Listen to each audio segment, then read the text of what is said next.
નકલી દસ્તાવેજથી હથિયારો ખરીદવાનું મોટું કૌભાંડ ઝડપાયું છે। મોટું કૌભાંડ સામે આવ્યું છે। નકલી દસ્તાવેજના કૌભાંડનો રેલો વડોદરા પહોંચ્યો છે। ભાજપના કોર્પોરેટરે પણ હથિયાર ખરીદ્યા હતા। કરજણના કોર્પોરેટરે ગોકુલ ભરવાડે હથિયાર લીધા હતા। નાગાલેન્ડ મણિપુરના રહેવાસી હોવાના બોગસ ડોક્યુમેન્ટ્સ બનાવ્યા હતા। ગોકુલ ભરવાડ, વિજય વાઘેલા, મુન્ના ભરવાડનું નામ ખુલ્યું છે। પોલીસે ત્રણેય પાસેથી હથિયારો જમા કરી લીધા છે। તો વધુ વિગતો સાથે સંવાદદાતા રવિ જોડાઈ ચૂક્યા છે। રવિ, નકલી દસ્તાવેજોથી હથિયારો ખરીદવાનું કૌભાંડ સામે આવ્યું છે।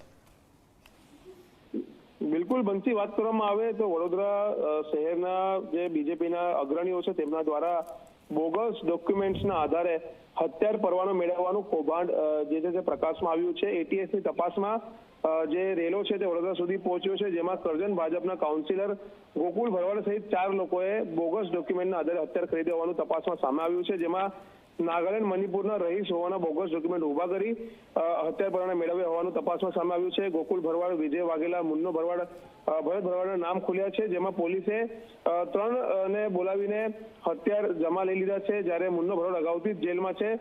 મહત્વની બાબત છે કે પોલીસે પુરાવા એકત્ર કરવાની પણ કામગીરી શરૂ કરી છે।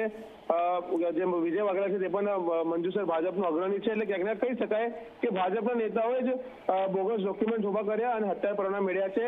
સમગ્ર મામલામાં પોલીસે માત્ર અત્યારે હથિયાર જમા લીધા છે, પરંતુ તેમની સામે શું કાર્યવાહી થાય છે, શું તેમની ધરપકડ કરવામાં આવે છે કે કેમ, તે પણ હવે ચર્ચાનો વિષય બન્યો છે। જી રવિ, જાણકારી સાથે જોડાવા બદલ આભાર।